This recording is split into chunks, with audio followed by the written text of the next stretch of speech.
Ya, amigos de Perú 21, estamos acá con Fiorella Molinelli, precandidata, Fuerza Moderna, y va a hablar sobre sus proyectos y su diario. Buenos días, doctora. Gracias, Carlos, por la invitación. Nosotros lo que estamos buscando es posicionar primero nuestro partido sin descartar cualquier alianza a futuro. Todavía hay un año para trabajarlas. Pero considero que tenemos muchas posibilidades, ¿no? Como partido nuevo, caras nuevas, experiencia en gestión, y creo que también hay un elemento diferenciador que es el ser mujer, ¿no?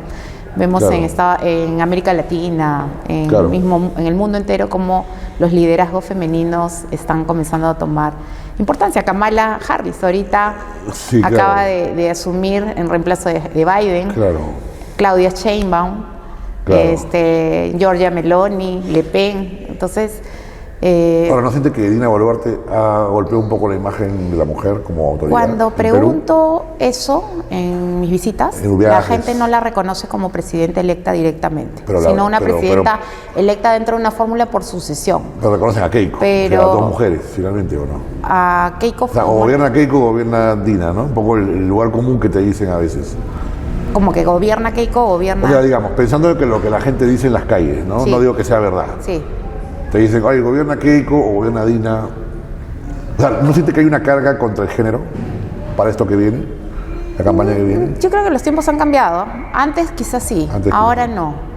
Ahora mucho te dicen, queremos una presidenta mujer, y la pregunta que yo hago de inmediato es, pero ya tienen una presidenta mujer.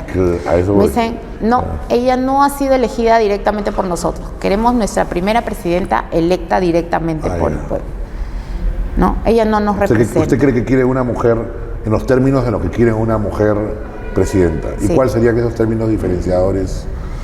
Yo creo que eso es lo que hay que trabajar, y lo que la gente está esperando es soluciones reales a sus problemas.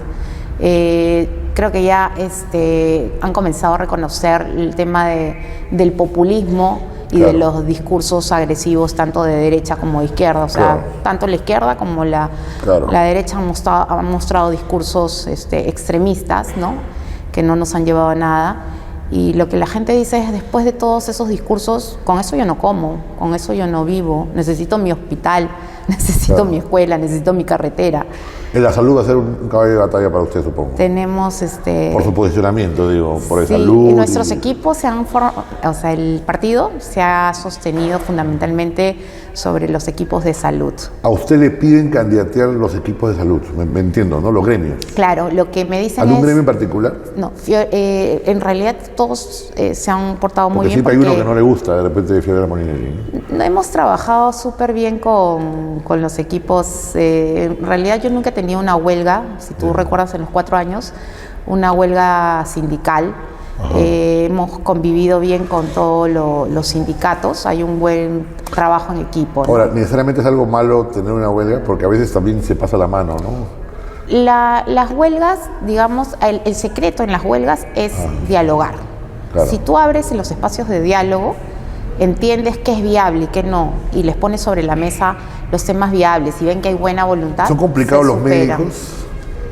Un amigo en común, que ya en paz descanse, Javier Barrera, que está en el Ministerio de Trabajo, que como saben que salud depende del Ministerio de Trabajo, me decía, son peores que los maestros, son muy complicados, me decía. Hay que entenderlos. Creo que hay cosas en donde han tenido que evolucionar. Por ejemplo, yo recuerdo mucho cuando les puse la historia clínica electrónica como un tema no negociable. Salud es el único en el país, de todos los subsistemas de salud, que tiene historia clínica electrónica en todos sus establecimientos. Todos hablan el mismo lenguaje, todos reciben la misma información. Vinieron los sindicatos y me intentaron hacer una mini huelga. Entonces, la primera pregunta que les dije es, bueno, yo ya los tenía estudiados, y ¿tú no trabajas en una clínica privada? Sí. ¿Y qué manejas ahí? La historia clínica electrónica, ¿no? Sí. Entonces, ¿qué diferencia hay entre manejarla en el sistema privado y ninguna? Se acabó la huelga. Claro, los médicos sienten que es una carga tener que venir a hacer trabajo en público. Creen que hay más control. Cuando ganan el triple en privado, y a veces ni siquiera cumplen las horas, ¿no? Lo que pasa es que el control a las personas en general no les gusta mucho.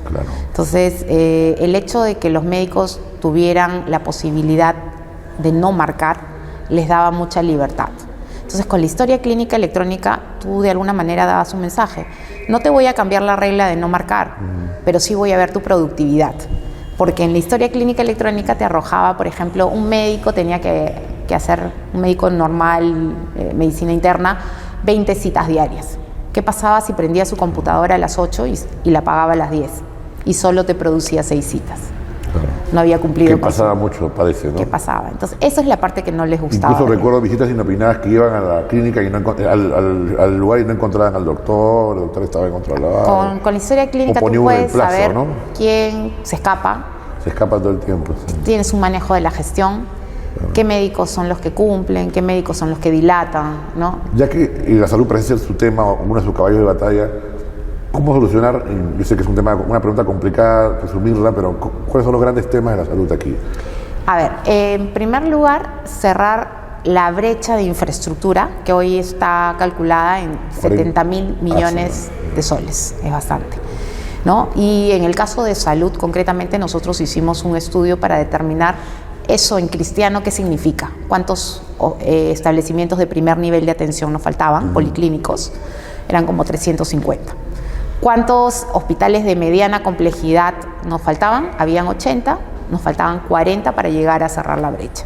Claro. Y en el tercer nivel, que es la alta complejidad, tipo Rebagliati, nos faltaban alrededor de 11 hospitales en todo el Perú de alta complejidad. O sea, hay que saber en concreto qué significa, traducido en cristiano, esos montos de recursos en infraestructura. Y en el tema de cerrar la brecha en recursos humanos, también había un número importante de médicos y enfermeras que faltaban en el sistema. Antes de la pandemia. Antes de la pandemia. Y ahora es peor. Y ahora es peor. Claro. Te faltaban 9.000 enfermeras y 5.000 médicos para atender. La pregunta es, ¿qué tengo que hacer para atender de manera oportuna y de calidad a todos mis pacientes? Eso es 9.000 enfermeras más, 5.000 médicos más, 3.000 camas más, 40 hospitales medianos, 11 hospitales de alta complejidad y 350 establecimientos de primer nivel de atención en salud. Eso es descontando MINSA. Entonces, tienes un tema de brecha de infraestructura. Sobre todo en el primer nivel, ¿no? Que es donde más se puede resolver algunas cosas urgentes. Y eso va atado a lo que tú mencionas, que es, tienes que trabajar con las 3 P's. Paciente al centro, prevención y promoción de la salud, ¿no? Cómo cuidas a la persona desde que nace hasta que envejece para que no se enferme. Cómo al niño le suministro todas sus vacunas al día. Cómo al adulto mayor le enseño que tiene que hacerse todos sus chequeos anuales para no caer en un cáncer. ¿Por qué podemos hacer vacunas? ¿Por qué tenemos grandes experiencias en vacunación y no en otras cosas? Porque es histórico, ¿no? Que el Perú vacuna muy bien. Hay que cambiar el chip en la gente. Creo que la pandemia nos ha cambiado la forma en cómo consideramos o valoramos nuestra salud. Por ejemplo, hoy las personas están entendiendo cada vez más el problema de ser un hipertenso, un diabético o tener obesidad mórbida. ¿Por qué? Porque esa persona hipertensa va a tener que controlarse de por vida. Va a tener que tomar su pastilla de hipertensión para evitar que le venga un infarto al corazón o un infarto cerebral. Va a tener que llevar un estilo de vida más saludable, comer sano, ¿no? Para no enfermarse. Y lo importante es controlarse mes a mes, como si estuvieras asistiendo a tu club, ¿no? Donde te cuidan y te controlas para evitar caer en el futuro en una cirugía compleja que te cambia la vida, ¿no? Entonces, eso hay que comenzar a trabajarlo. Eso es prevención y promoción de la salud, que en nuestro país esa cultura hasta antes de la pandemia no existía. O sea, una persona que es diabética, hipertensa, obesa y todas las comorbilidades que aprendimos que eran más sensibles al virus del COVID, son las que hoy tenemos que cuidar y controlar, porque puede venir mañana más tarde otro virus y sigue siendo una persona sensible. Ahora, hay un tema ahí previo, perdón que te interrumpa, que es, faltan, digamos, X camas y X tomógrafos, pero cuando llegas, parece que el tomógrafo existe solo en el papel, y luego el tomógrafo desapareció, y la cama cobran por alquilarla. O sea, usted lo ha visto, hoy mismo en salud, desaparecen las cosas, ¿no? Se las roban o cobran cupos. Lo que pasaba en salud era digamos, no había un mantenimiento preventivo de los equipamientos médicos. Compras sin mantenimientos. Entonces, al sistema, en general, le convenía que se malogre un tomógrafo y que nunca se repare, porque te ibas al frente del hospital, al negocio del médico, claro, y ahí del tecnólogo, y eran jaladores que ganaban su dinero. Hoy en día eso ¿cómo se arregla? Primero que las compras tienen que ser bien hechas, o sea, tienes que comprar con sus mantenimientos respectivos, ¿no? Y tienen que haber reemplazos inmediatos, o sea, si el tomógrafo se malogró, la empresa te tiene que poner un tomógrafo de reemplazo, así como los autos de reemplazo, en tanto no se solucione, el equipo no se reponga o el equipo no se arregle, ¿no? Esas cosas, por ejemplo, antes no se pensaban antes de la compra. Los cupos de camas, ese tipo de cosas, que las camas no se malogran. Ahí hay un tema de mafia. Ahí tienes que denunciar, ¿no? Ahí necesitamos a la ciudadanía, a los pacientes organizados que se atrevan a... Porque es todos los días, ¿no? Que se atrevan a denunciar, ¿no? Como en nuestro caso, nosotros, acuérdate, denunciamos a los que traficaban con las camas UCIs. Sí, y hicimos todo un informe completo que además lo elevamos a Fiscalía en su momento para denunciar esas mafias, porque además hacen daño a la reputación de la entidad. Hay que ser valientes para denunciarlo, pero era lo que correspondía. ¿En qué quedaron sus investigaciones, sus denuncias también, justamente? Nosotros... Decían que era una organización criminal, ¿no? Para que está de moda. Fue muy... En realidad, ahora que yo lo veo en el tiempo, digamos, fue anecdótico que se haga un show mediático de esa magnitud en medio de un cambio de gobierno. Claro, con allanamiento incluido, ¿no? Que además fue en un cambio de gobierno, o sea, en plenas fiestas patrias, como ahora. En segundo lugar, post haber tomado la decisión de respaldar el retiro de Cerrón de Salud, y donde vimos a un Cerrón paseándose por Salud diciendo... ¿Usted cree que fue la venganza de Cerrón, digamos? A mí no me cabe duda de que fue así. Y además lo anecdótico es que la fiscal que investiga mi caso es hermana de un médico de Padomi. Entonces, en política no hay coincidencias. ¿Un médico de Padomi del grupo de Cerrón? De SINASOP, de nuestro sindicato médico. ¿No? En política no hay coincidencias, pero además lo objetivo, ¿qué sería? Entró la Contraloría a investigar las compras. Esos informes son públicos y si ustedes revisan, yo no tengo ninguna responsabilidad penal, ni civil, ni administrativa en ninguna de las compras. Segundo, recuerdan que me sucedió cargo a Poma y armó una mega comisión. Sí, claro. Esa mega comisión, conformada por personas que el presidente en ese momento eligió, también sacó su informe y no encontró ninguna determinación de responsabilidad ni de delito penal. Y hoy, ¿qué hemos visto como resultado? 10 presidentes que han cosechado nuestras gestiones en piloto automático y que ya se les acabó la cosecha y que no han hecho absolutamente nada. ¿Cuáles han sido los peores, los que ha visto últimamente, de los de salud? Creo que todos. Ninguno ha hecho absolutamente nada. ¿O alguna menos mala? Pero menos malo? Lo que más me indigna, por ejemplo, es la frescura con la que, por ejemplo, van a Palacio y hacen que Dina firme hospitales que se hicieron en mi gestión. ¿Cuáles, por ejemplo? No recuerdo. El hospital de Piura y el hospital de Chimbote, que son hospitales hechos hace poco, bajo el mecanismo de asociación público-privada. Son hospitales que iniciamos en Bata Verde desde cero, en mi gestión. Tramitamos los presupuestos, saneamos los terrenos, lanzamos el concurso. Claro, el concurso seguía su curso, compró inversión, pero qué bacán es heredar. La ceremonia, ¿no? Qué bacán es heredar algo para firmar lo que otros trabajaron, ¿no? Igual en Cajamarca hemos hecho hospitales importantes, en Puno, y esa es la parte, claro, ponen su placa a ellos, pero en su conciencia está que han contribuido cero. ¿Qué más criticaría la presidenta, ya que habla de ella?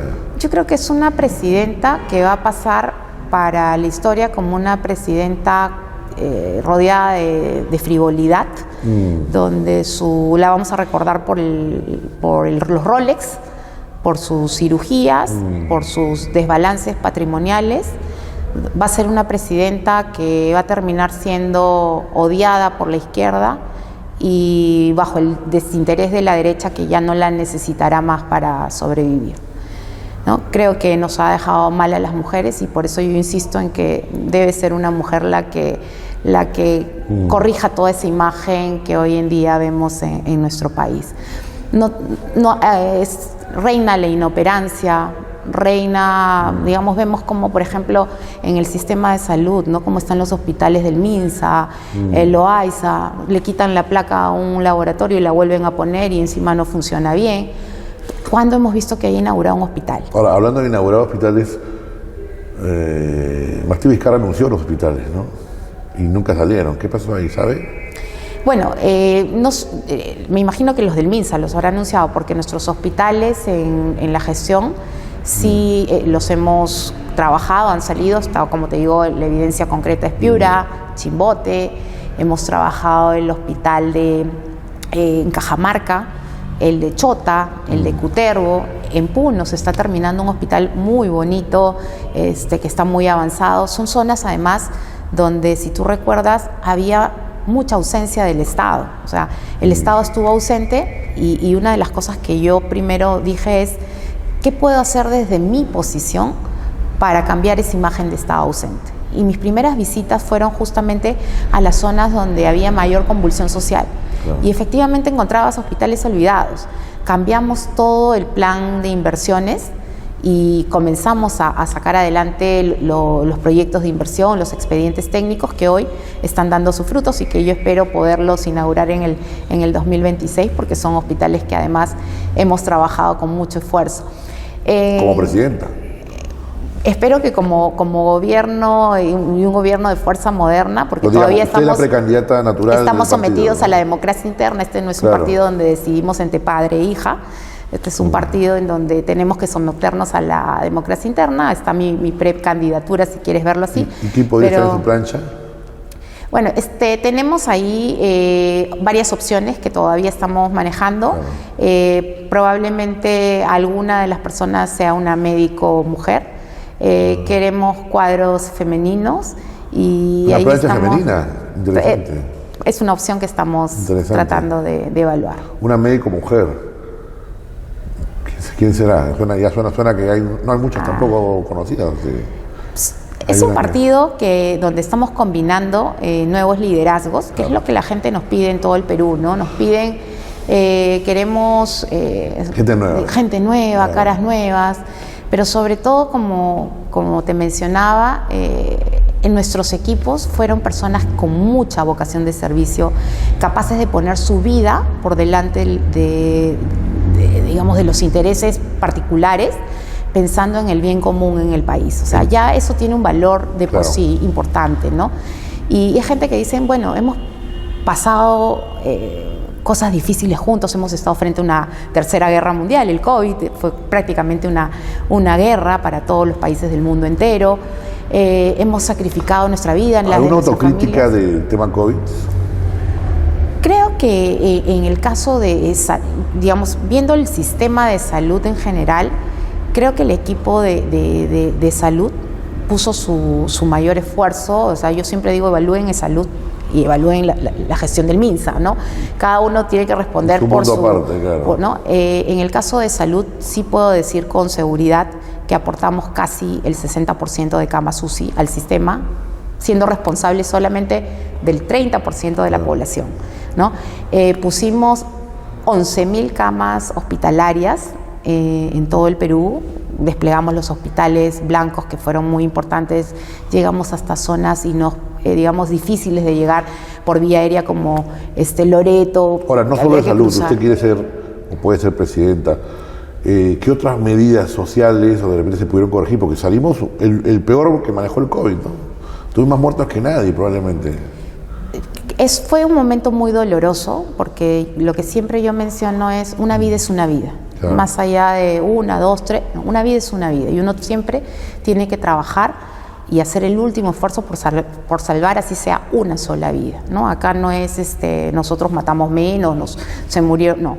Una vida es una vida y uno tiene que entregar el mayor esfuerzo para poder salvar, digamos, a la gente que está en dificultades.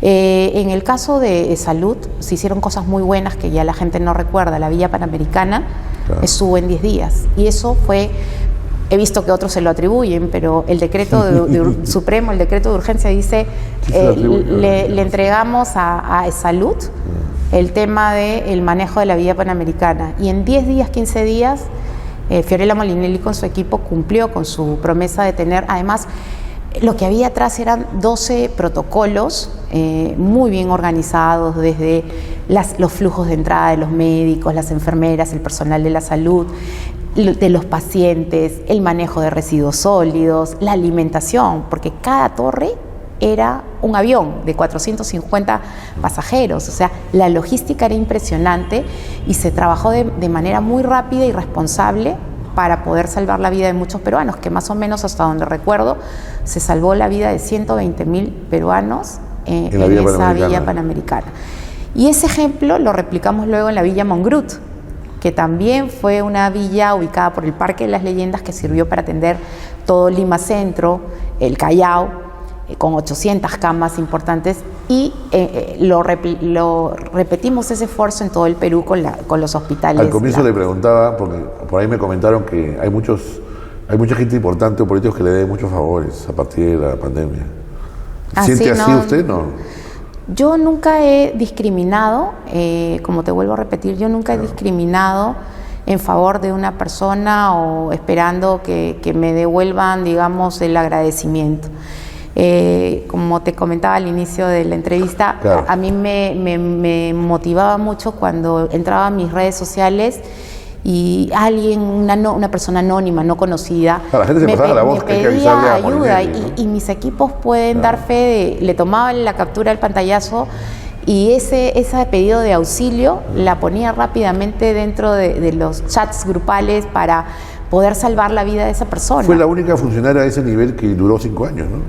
He pasado, sí. Que hoy en día dura 5 años es un milagro, ¿no? Pasé por los cambios de todos los presidentes hasta la era Castillo, ¿no? Claro. Cada vez que salía un presidente hacíamos cierre de gestión, entrega de cargo. Años, ¿no? 6 años. 6 años. 6 años. Ahora, entonces para cerrar la parte de Vizcarra... 6 años, pero en mi vida pública tengo casi 25 años sirviendo al país. Eso me sorprendió. No estaba en el sector privado mucho tiempo, digamos. Nunca he trabajado para el sector privado. Siempre sector público. Siempre he sido servidora pública. He tenido un descanso de repente por ahí de un año, cuando me he dedicado a hacer plan de gobierno, he hecho alguna consultoría independiente, pero nunca he pertenecido a una planilla del sector privado, salvo el sector educación, que es también parte de lo mío. Claro, y ha sobrevivido a todos los presidentes desde el año de los 90. Desde Fujimori hasta Castillo, la primera semana de Castillo, ¿no? Por eso es que me declaro una servidora pública por siempre. Claro. Yo he crecido en el servicio público desde, digamos, una gestión pequeña, comencé como asistente en un regulador. Luego fui creciendo en ese regulador hasta ser gerente de usuarios, gerente encargada, vocal del Tribunal de Solución de Reclamos de Usuarios. Luego pasé a otro regulador como asesora principal de la presidencia, 8 años en energía y minería.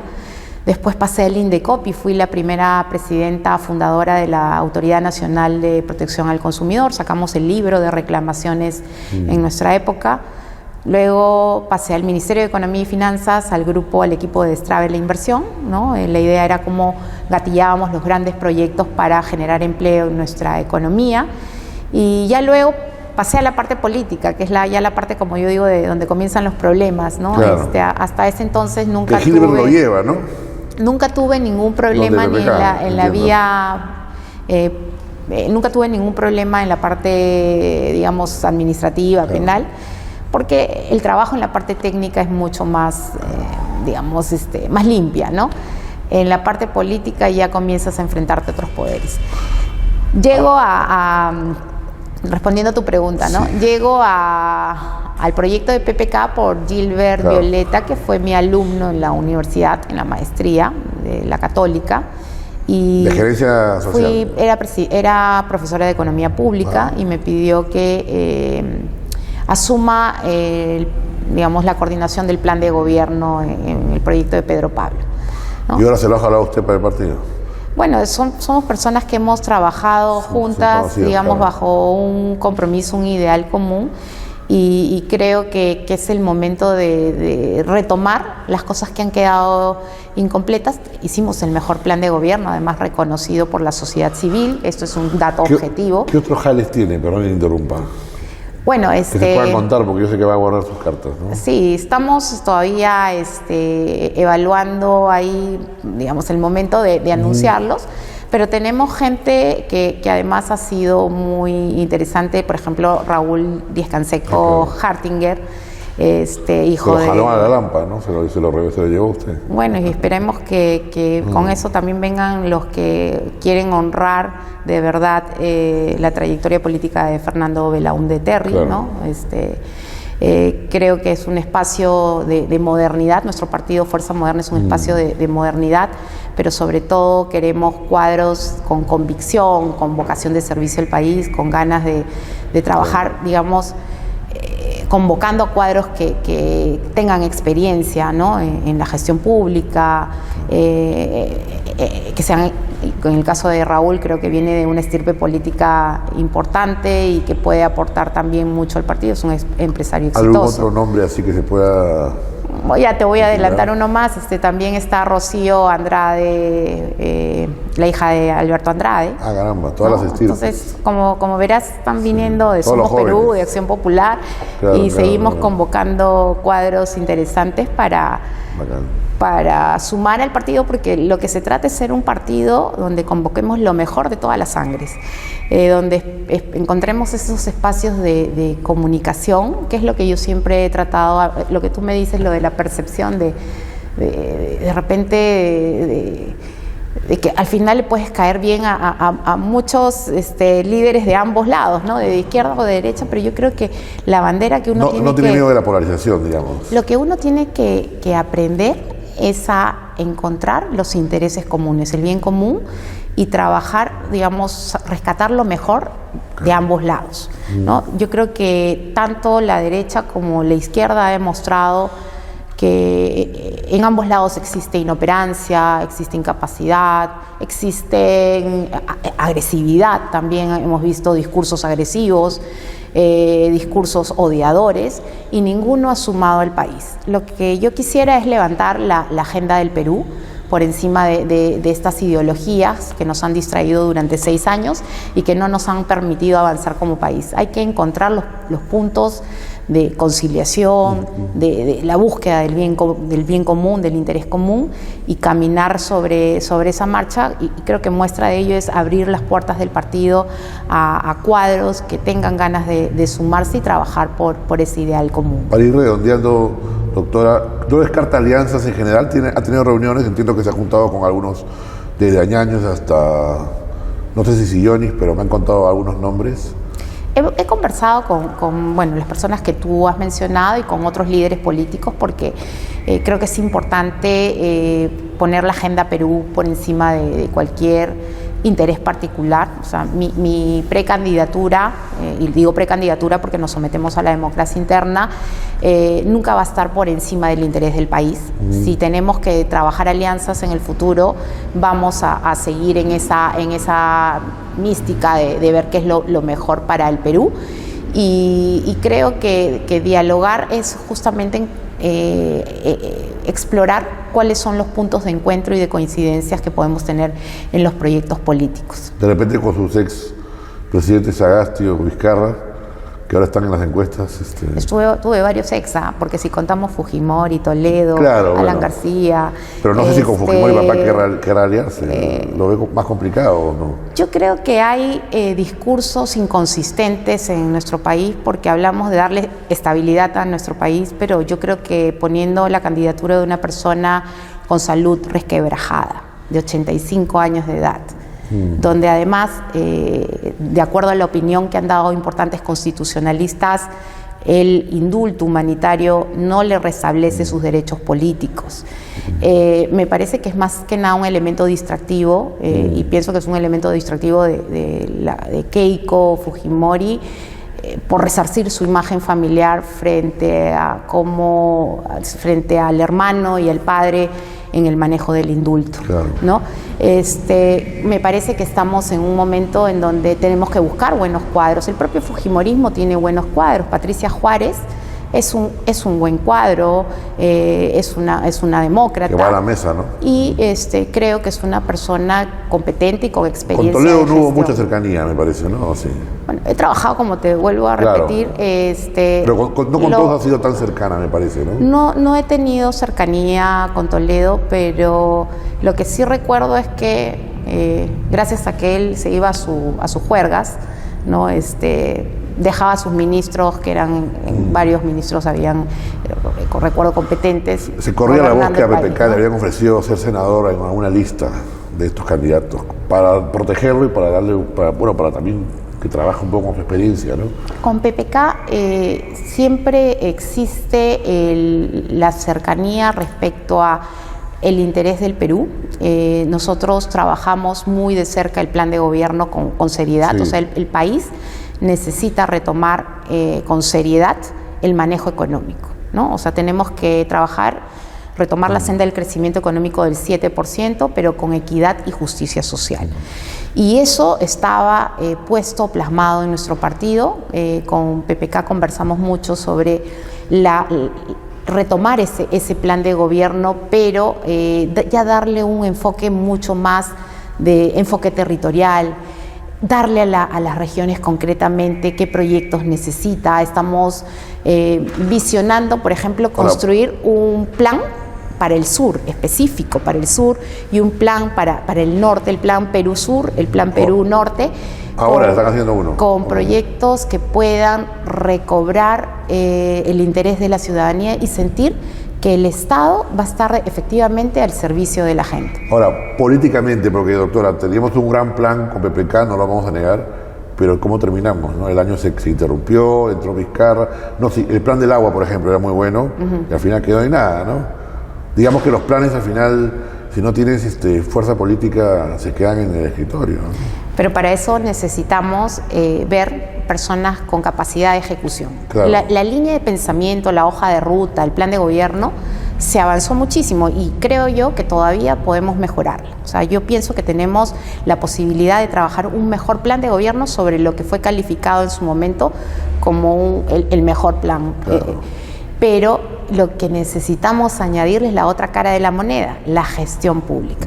Y por eso es muy importante evaluar en los candidatos cuál es su trayectoria. Ese es su diferencial entonces, la experiencia de gestión pública. La capacidad de gestión, o sea, el Perú necesita no solamente un buen presidente, necesita un buen administrador, un buen gestor, alguien que traiga soluciones de verdad.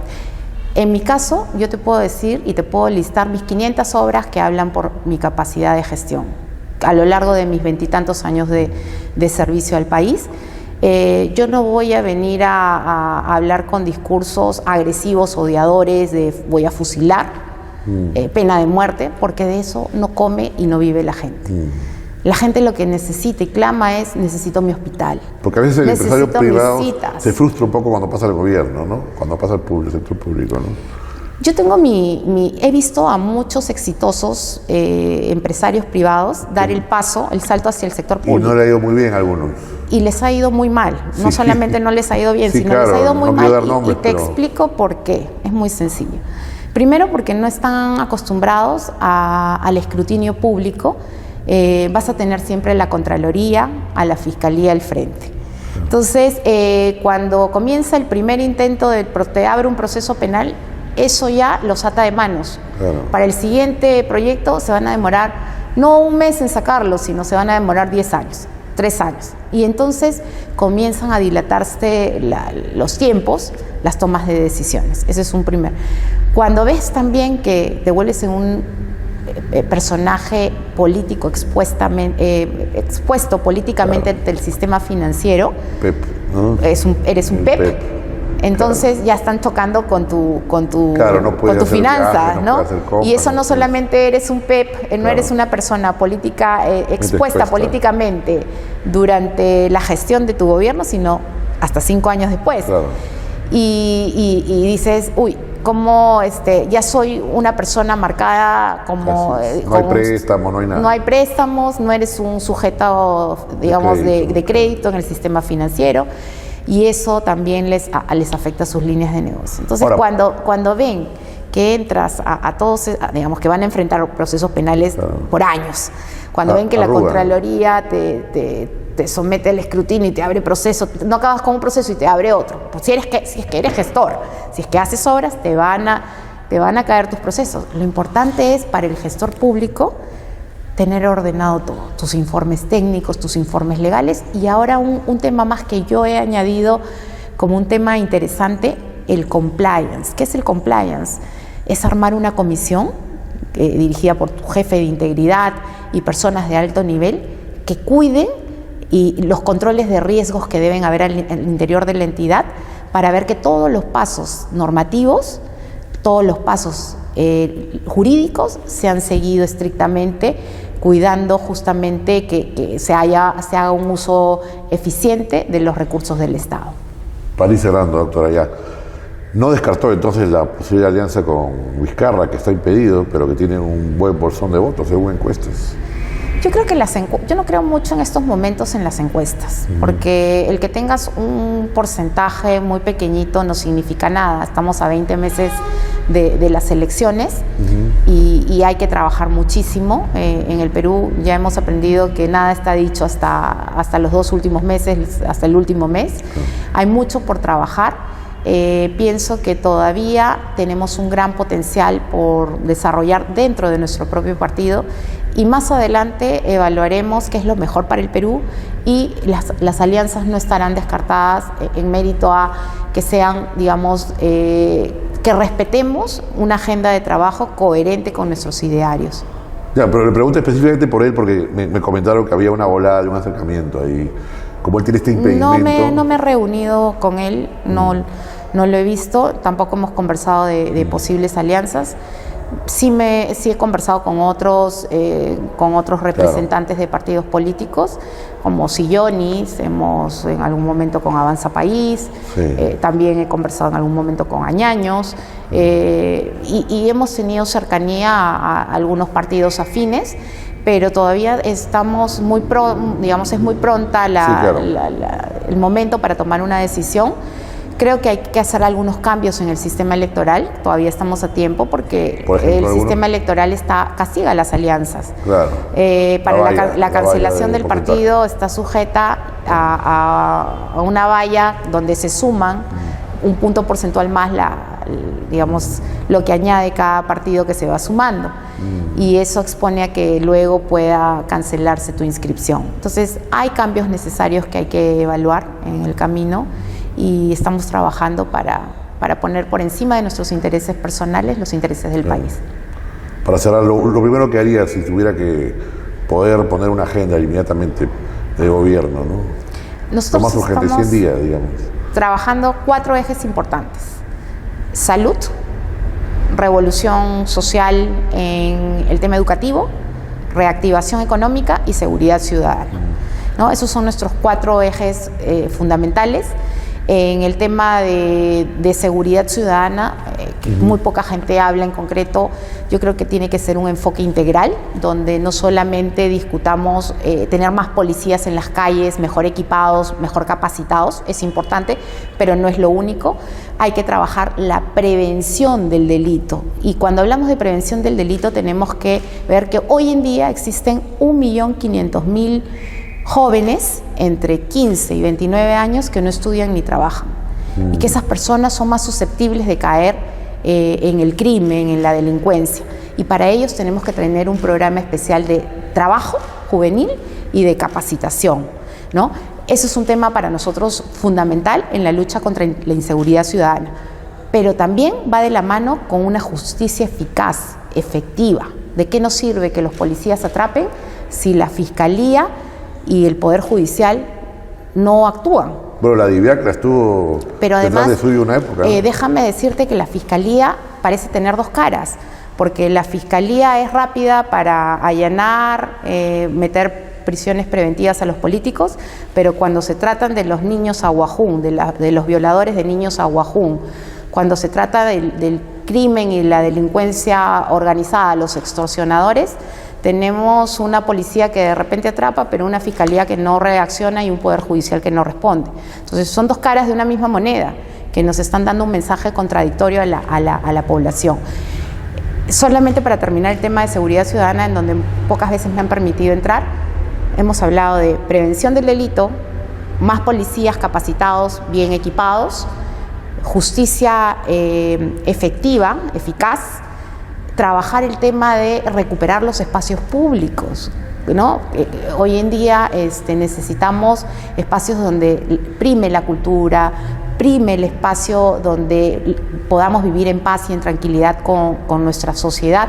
Por ejemplo, hay en otros países muestras de barrios peligrosos que han sido rescatados por la cultura. Tú ves las paredes pintadas, con diferentes símbolos, diferentes cuadros que jalan la atención, emprendimientos, y nuestro país es un país de emprendedores, donde los peruanos nos reinventamos, sabemos hacer negocios, somos chambas, somos trabajadores. Entonces, comenzar a recuperar los espacios públicos en estas zonas donde son zonas peligrosas. Entonces, estamos hablando de un enfoque mucho más integral, donde hay que trabajar también la cultura de valores, en la revolución en educación. Y en el tema del crecimiento económico nos falta retomar el tema de cómo generamos más trabajo, ¿no? Y eso es promoviendo la inversión privada, ¿no? Porque eso de alguna manera va a gatillar inmediatamente sobre el número de pobres, ¿no? La inversión privada en los últimos tiempos no se ha recuperado tanto. Hemos crecido a tasas muy, muy bajitas. Nos han regalado 600, el gobierno de Dina Castillo nos ha regalado 600.000 nuevos pobres al país. Ya estamos alrededor de los 10 millones de pobres y en situación vulnerable otros 10 millones más de peruanos. Entonces tenemos que trabajar para recuperarnos de esta economía informal, tenemos que trabajar el sistema tributario, tiene que haber una simplificación tributaria, tenemos que retomar lo que decía el plan de gobierno de PPK de rebajar el IGB del 18 al 15%. No podemos tener, por ejemplo, un Estado que diga voy a grabar a las redes sociales cuando la mayor cantidad de emprendedores están en las redes sociales, ¿no? Hoy, ¿cuántos empresarios o cuántas empresas chiquititas comienzan a surgir a través de las redes sociales, haciendo sus pequeños negocios, ahorrándose un alquiler, ahorrándose luz, ahorrándose agua, y a ellos los queremos grabar? Entonces hay esta falta de coherencia entre cuánto ganamos por poner un tributo, un impuesto, versus cuánto perdemos por quitarle la capacidad a los jóvenes emprendedores de desarrollar un negocio en nuestro país. Tenemos que romper con todas esas incoherencias. Para cerrar, me olvidé preguntarles, ¿la vacunación de Vizcarra lo decepcionó un poco? Sí, lo he dicho públicamente. Creo que debió haber salido públicamente a decir me quiero vacunar, como lo hizo Sagasti. Sagasti dijo, tengo que vacunarme, soy el mandatario, tengo que cuidar la salud porque necesito trabajar por todos los peruanos, y cambió el plan de vacunación. Creo que es una señal, un acto de transparencia, ¿no? Que pudo haberlo hecho, pero lamentablemente no fue así. Bueno, eso ha sido todo, amigos de Perú 21, con la doctora Molinelli. Hasta otra oportunidad. Vamos a seguir entrevistándola, por supuesto, en estos 2 años que vienen. Gracias.